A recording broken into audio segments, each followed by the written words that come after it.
हाँ तो दोस्तों इस वीडियो के अंदर हम प्रोवेंटस एग्रोकेम के आईपीओ के बारे में बात करेंगे और जानेंगे कि इस आईपीओ के अंदर आपको कितना लिस्टिंग गेन मिल सकता है और आपको इस आईपीओ के अंदर अप्लाई करना चाहिए या नहीं। चलिए शुरू करते हैं।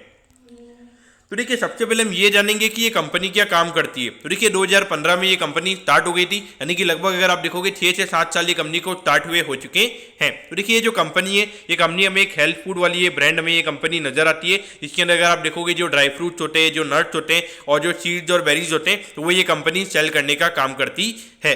अगर हम कंपनी के कौन से ब्रांड नेम में ये कंपनी अपने प्रोडक्ट को सेल करती है तो प्रूव करके यहाँ पे कंपनी का ब्रांड नेम हमें यहाँ पे कंपनी का यहाँ पे नजर आता है। तो ऑल ओवर अगर आप देखोगे तो यहाँ पे मेनली देखा जाए तो यहाँ पे जो ड्राई फ्रूट वाला मार्केट है उसे ये कंपनी कैटर करने की कोशिश करती है और वहाँ पे इस ये जो सेक्टर है इसे कंपनी अच्छे तरीके से ग्रो करना चाहती है और वहाँ पे एक अच्छा अपना खुद का एक ब्रांड ये कंपनी बनाना चाहती है।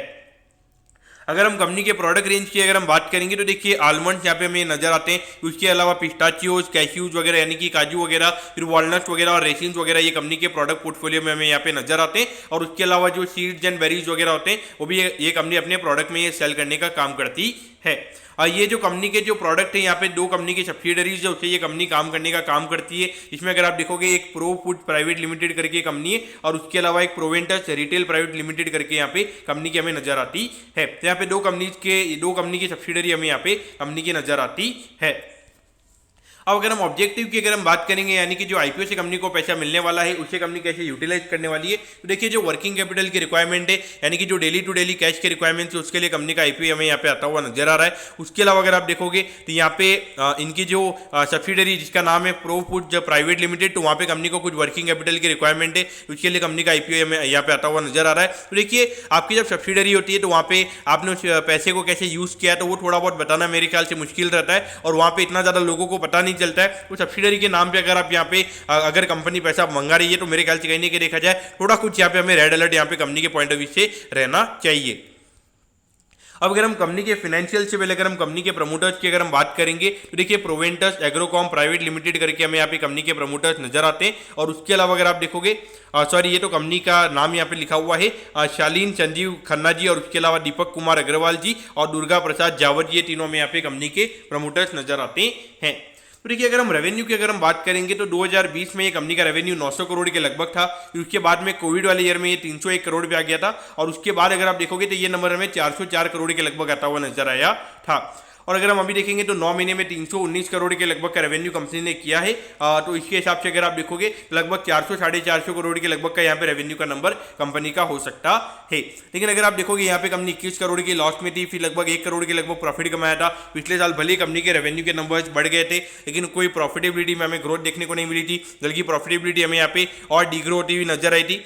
और उसके अलावा अगर आप देखोगे अभी 9 महीने में कंपनी ने 1.89 करोड़ रुपए कमाए, यानी कि लगभग इस साल 2.5 से 3 करोड़ के लगभग का प्रॉफिट कंपनी का हो सकता है। तो पॉइंट ऑफ व्यू से देखा जाए इतना ज्यादा रेवेन्यू होने पे इतना कम प्रॉफिट यहाँ पे इतने लो मार्जिन पे ये कंपनी अपना काम करती हुई नजर आती है। तो ये दिखाता है कि यहाँ पे एक तरीके से सिर्फ ट्रेडिंग का ये कंपनी हमें काम करती हुई नजर आती है, यानी कि इधर से माल लिया और इधर करके बेचा, ये वही कंपनी काम करती है, सिर्फ अपना ब्रांड नेम चिपका के ये कंपनी प्रोडक्ट को सेल करने का काम करती है। तो उस पॉइंट ऑफ व्यू से देखा जाए कंपनी में कुछ एक्स्ट्रा ऑर्डिनरी नहीं है। इतने लो मार्जिन पे मेरे ख्याल से मुझे नहीं लगता कि यहाँ पे मार्केट उसे कुछ इतना अच्छा लाइक करेगा।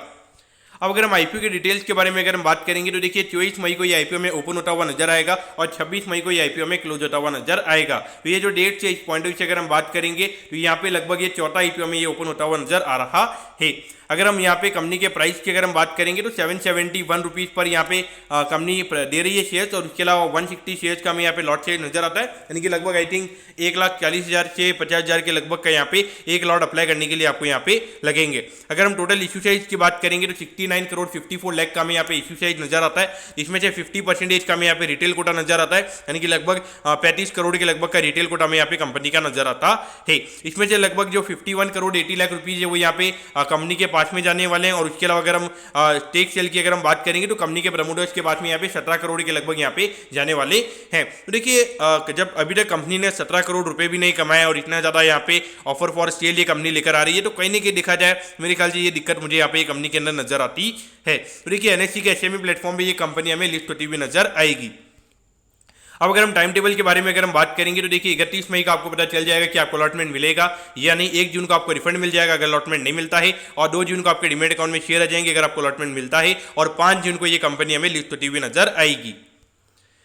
अब अगर हम वैल्यूएशन की अगर हम बात करेंगे तो देखिए 265 करोड़ के लगभग के वैल्यूएशन पे ये कंपनी का आईपीओ में आता हुआ नजर आ रहा है। और अगर आप देखोगे अराउंड 2.5 से 3 करोड़ के लगभग अगर हम 2.5 करोड़ का भी अगर हम प्रॉफिट ये कंपनी का अगर हम ये साल का मान के चलते हैं तो उसके हिसाब से लगभग 100 से 105 के पी रेशियो पे ये कंपनी का आईपीओ में आता हुआ नजर आ रहा है। यानी कि अगर अगले साल ये कंपनी का प्रॉफिट अगर 5 करोड़ भी हो जाता है तो भी हमें यहाँ पे ये जो कंपनी का स्टॉक है ये 50 का पी, अभी जो करंट आईपीओ पे कंपनी का प्राइस आ रहा है तो उसके हिसाब से 50 का पी हमें यहाँ पे कंपनी का होता हुआ नजर आएगा। तो पॉइंट ऑफ व्यू से देखा जाए तो मुझे यहाँ पे अपसाइड पोटेंशियल ये कंपनी के अंदर काफी कम नजर आता है और मुझे लगता है कि ये चौथा आईपीओ में यहाँ पे कंपनी का नजर आता है और सबसे बड़ा आईपीओ में यहाँ पे रिटेल पॉइंट ऑफ व्यू से नजर आएगा क्योंकि 35 करोड़ का रिटेल कोटा किसी भी बाकी के 3 आईपीओ में नहीं है जो इसी सेम डेट पे हमें ओपन होते हुए नजर आएंगे। उस पॉइंट ऑफ व्यू से देखा जाए तो मुझे लगता है कि यहाँ पे ये एक पर्टिकुलर आईपीओ ऐसा लग रहा है जो डिस्काउंट पे हमें लिस्ट होता हुआ नजर आ सकता है। लेकिन देखिए ये जो कंपनी के जो रजिस्ट्रार वगैरह है, जो लीड मैनेजर्स हैं, वो इतने बेवकूफ़ नहीं होंगे कि इतने महंगे वैल्यूएशन पे आईपीओ लेकर आएंगे। क्योंकि बाकी कंपनीज के अगर आप देखोगे